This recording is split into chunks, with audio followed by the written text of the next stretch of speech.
Welcome to Post Game Podcast. I'm your host, Joe, and I got my boy B Foster with me. Before we jump into this episode here, I want to remind everybody just please subscribe to Bleachers and Speakers on YouTube.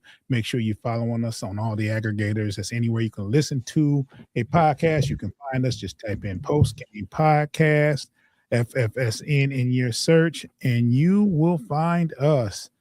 Foster, I think we are heading towards a final and a disappointing loss this evening, Foster.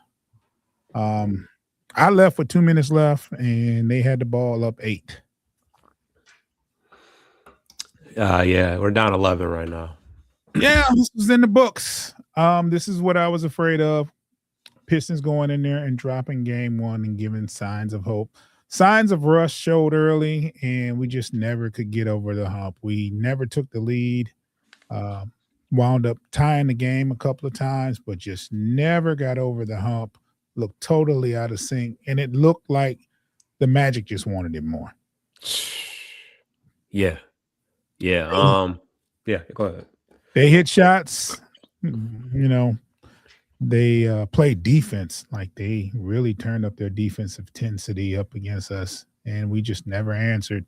Outside of Cade offensively, there's not too much to talk about.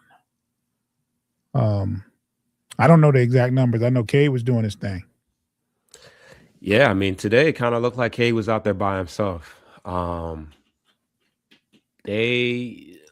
start the game, they came out and punched us in the mouth immediately. Suggs had that two-hand dunk. They were fired up out the gate. We talked about how they are riding some momentum. We had been sitting around, and you felt that early. And we had a point where we started to get things together. Like you said, we tied the game up, but it seemed like every time they needed to hit a big shot, they were able to do so, and we could not get going. They were stripping the ball from us. We were smoking layups. Jalen Duren, no other way to put it, he's just got to be better. We only had 2 players in double figures, and that was Cade with 39 and Harris with 17. Duncan Robinson. Duren is 3 for 4, but with only 8 points. No production off the bench to really speak on. We couldn't hit a free throw. Dennis Jenkins, 3 of 6 from the free throw line. He was one of 7 from the field. 1 of 7 from the field. He was a guy that as soon as Cade came back, his play fell off a cliff, and I was truly worried because we don't have much creation on this team. Now, the Magic, Bane, Banchero, Suggs, they can all create. Banchero, 6'10" and can dribble the basketball. So that caused us major issue. Anthony Black, didn't have a great game, but another guy that can create. But yeah, like I said, we needed Jenkins to come in and be another creator, and he looks exactly how he's looked in the last 5 games since Cade's come back, and that is, that could be an issue moving forward, because Cade had to play. How many minutes he played? 40 minutes tonight. We sat him down with like 6 minutes left in the fourth quarter for 1 possession, had to bring him right back. He's exuding a lot of energy, and he's been, obviously he's been sitting for a week like everybody else, but he's been out with a collapsed lung for quite some time. So you hate to see him have to go from such a little amount of play to, exuding that much energy in a playoff atmosphere, which is an enhanced environment in itself. So yeah, gotta be better.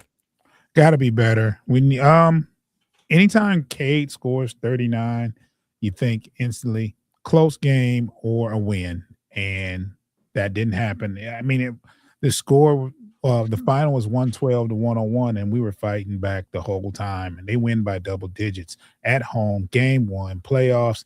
That should not happen. We need more from Duran. We need more from whoever outside of Duran.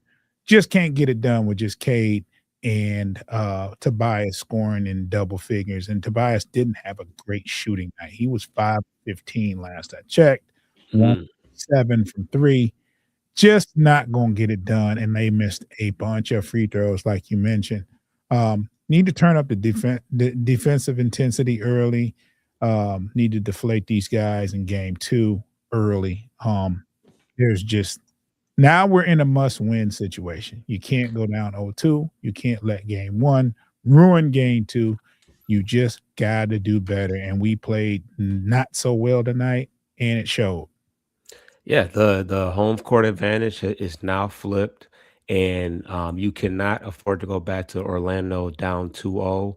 You get, like you said, out the gate. We cannot have a bad. I mean, pretty. We pretty much could have assumed that it would not look great early, just because, like I said, got to knock the rust off. Although it would have been nice to looked as well rested as we were, but yeah, that setting the tone like that when you're on the road is so important to deflate the crowd. We had a chance to get back in it. We were, I think at the point that we were in the 60s, the game was within, a point or so. But yeah, they were just much more balanced. We make Bane. a run to tie it or get close, and then they make a 10-0 run. And then it just we couldn't match their runs. I mean, we couldn't keep them from going on a run after we went on a run to catch up. And it's you do that all game, it's just a recipe for disaster playing catch up all game. At some point, you got to get over the hump and build a lead. And we never did that. Yeah, Suggs and Bain didn't shoot, the ball particularly well from the field. I mean, Bain was actually 1 for 8 from three. Suggs was 3 for 10. But Paolo, Wagner, and Wendell Carter. Carter was 8 for 9 and had 17 points. So, and I want to say they out rebounded. Did they out? Yeah, they out rebounded us Mhm. 45-39, which is very uncharacteristic of us. Duran had 7 rebounds, 7 rebounds and what, 8 points? 8 points. It's not going to get it. It's got to I'm sorry. be your other all star has got to be much better. Once you get into the playoffs, the intensity heightens, and your role players, you never know what to expect. They could go off, or they could literally be non-existent, like both of our benches was today. So you got to lean on the stars, and Duran was not a start today. No, was not. Troy 6679 says only guys that came to play it were Cade and Tobias. Everyone else looks scared of the moment. Oh No, man, Asar, what, like, there were times where it was just like, what no, was let that? me say this, man, and it's going to sound crazy, but in the fourth quarter, Sarah Thompson had one foul, and I'm thinking, did you try to play defense at all? Like you, if your number one defender only has one foul in the fourth quarter, not saying that he should be fouling, but you would see more of an, you. I mean, I don't know, man. Maybe I was just disappointed in the game as it was going, but it's like, what's going on? Like, what? I mean, Cade played beautifully. 39 points in 40 minutes. You can't ask more from him. Just what is going on? Uh, yeah, politically programmatic supporting the channel. We appreciate you.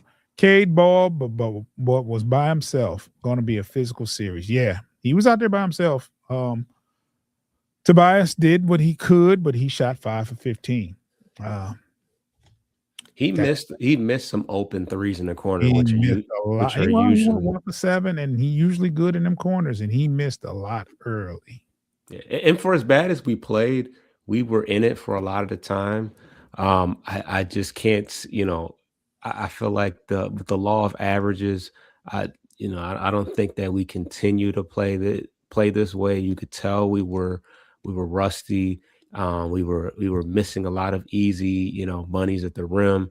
Um, you just can't have as bad of a start as we had. I think we were down like at one point in the first quarter, we were down like 22-8 or something. I don't know. It was crazy. Let's take a That's Tate in the comments, by the way. let's take a quick break, and we'll be right back in 10 seconds. If you're watching, give us 10 seconds. If you're listening, you're going to hear some ads.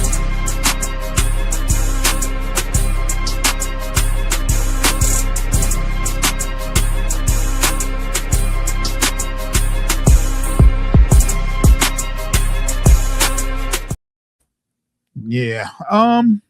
Disappointing loss, but the season's not over, series not over. We still have an opportunity to tie this thing up, go 1-1 and head into Orlando, which I believe we can at least and try to get one in Orlando, maybe hopefully two. Troy 679. Dennis is not ready for playoff ball. We need a different ball handler. I also think lately Jenkins has not played well. Well, he doesn't play well, it seems, when Cade is there. And it's not even when he's running the show for himself on the second unit, you still feel the sense of like something's off. Like he plays with such a bravado when he feels like the team is his. I don't understand, but that's gonna be a little bit of a complex when you got an all NBA player who's got the reins for the foreseeable future. Yeah. This sucks, man. I'm gonna tell you, man. I'm not discouraged, but this is not the way I envisioned tonight. This is not the way I envisioned. I knew Orlando is a formidable opponent, but I still thought we would do enough to actually win. Troy 6679 says home court used to mean something that in the Palace.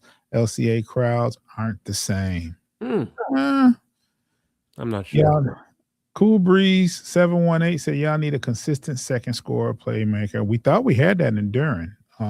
Well, he said, the playmaker side of things. I Well, understand. playmaker, yeah. I mean, scoring wise, I don't know what his what his track record has been against the Magic, but they're going to make a conscious effort to get him going in the second game. And you'll see the difference. Duran?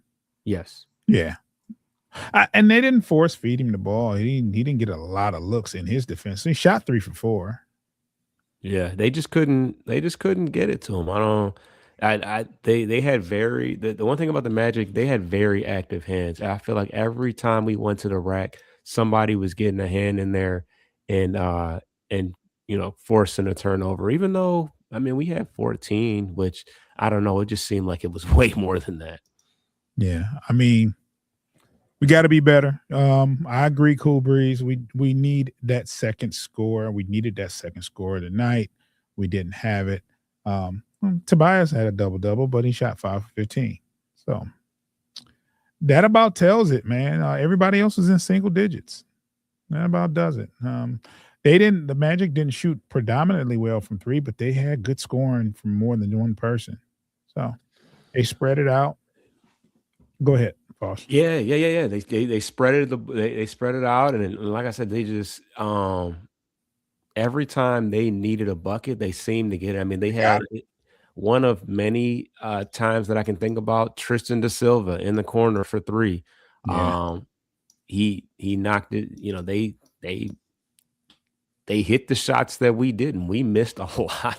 I can't emphasize enough how many open shots we just didn't knock down. And it's just like getting back in the habit of playing competitive basketball after sitting for so long is really difficult. And sometimes, I, for one, definitely didn't mind not playing in a play-in, of course. But sometimes there's something to be said about staying in a groove so you don't have to bounce back. Yeah, they better have that lather ready game 2, bro. They had to get that out their system. They had plenty of time for the entire game. So yeah, that's over with. There's nothing else. There's nothing else to talk about as far as that's concerned. They got to be better. Sometime this week, I'm going to break down. I'm gonna start doing reaction videos. Like I'm gonna do a reaction video to Bernie JB Bickerstaff. I want to see what he has to say. Um, I know he's not too pleased. No, he's not too pleased. Team didn't play well. Didn't shoot well. Cool Breeze says Magic is better than their seeding. This series will be physically taxing. Y'all got to just dust them off real quick. We can't let it go longer than 5 or 6, man. We got to the soul. Gotta get one. Gotta get one first, but I mean, it's got to be. We can't let no. There's just no way, and it's not coming from arrogance. I'm just talking about what I would with a regular, typical number one seed. If you lose game one, you got to get on them early in game two, and you can't let up in game 3 and 4. You got to. When was the last time the Pistons won a home game in the playoffs? They've been mentioning it all night. Oh, I wasn't paying too much attention to the actual telecast, but yeah, they've been mentioning it. I didn't catch when it was, but it's been a long time. Yeah. And game 2 better be it. Yeah, kind of gotta re-establish the dominance in the next game because wow, 0 for 9, never have won one in LCA. That's crazy. That's insane. Last playoff win 2008. That's insane. What 18 was I doing in 2008? What were you doing 18 years ago, Foster? That's my first year in college, actually. Oh, wow, it's crazy. 2008. Oh my gosh. Ooh, I don't want to tell what I was doing in 2008. But it was a long time ago. Pistons lose 112-101 to the Orlando Magic, and June is not happy. I'll tell you that. I'm very disappointed. I loved what I saw from Cade. But when Cade gives that kind of effort, we need a second one. We need a second person. Kept you in it. Cade kept you in the game. Just can't close, man. Gotta close. Foster, we ain't gonna be here all night, man. Put a bone in so we can get out of here, man. I probably need to have a shot or two before I go to bed, man. Gotta set the tone in game 2 and out the gate be right. Go to hell, Tate. Yeah, you gotta set the tone and start the game on the right foot early. Because this Magic team is scrappy, they're fiery. They got a coach who's essentially, coaching for his job or for possibly the next job somewhere else. So they got a chip on their shoulder, and we've kind of let them have it over the last couple of years. So this was a very disappointing one, but sometimes you got to get this one out the way in order to really get back to just doing what you do, because we were playing really good basketball going into the playoffs. But this was pretty bad. Everybody looked a little nervous, a little shook out there, and they looked like the more experienced team, and they're really not that much more experienced than us. They're growing as a young team as well. Paulo Banchero and Jalen Suggs, none of these guys aren't vets. But they sure look like a team that was prepared and fresh and ready to go today. And they embarrassed us at home. Like embarrassed. 0 for 9 at LCA. That needs to be the last time that we talk about an 0 for anything, because this team was a 60-win team, and we boasted about it and puffed our chest out, and they caved our shit in. Like, hey, that 60-22 means nothing no more. It's a new season. We mentioned that earlier. They beat our ass. That's the bow. Yeah, that's the bow. When's the next game, Foster? Wednesday? Great question. Tuesday? That might be right. Wednesday. I think there is a little bit of a break in between. in between games. But gonna be a long couple days, however long it is. Game 2 Wednesday, 7 o'clock. Oh wow. Gotta wait till Wednesday. That's crazy. 3 Anyway, days. make sure you subscribe to Bleachers and Speakers on YouTube. Make sure you subscribe to Corner to Copa. Make sure you subscribe to Midwest Ciphers, man, and follow us on all the aggregators for your audio fixes. Make sure you check us out, man. Just type in Post Game Podcast, FFSN, anywhere you can listen to a podcast. Follow us there. Hit the notification bell. Please subscribe to Bleachers and Speakers on YouTube.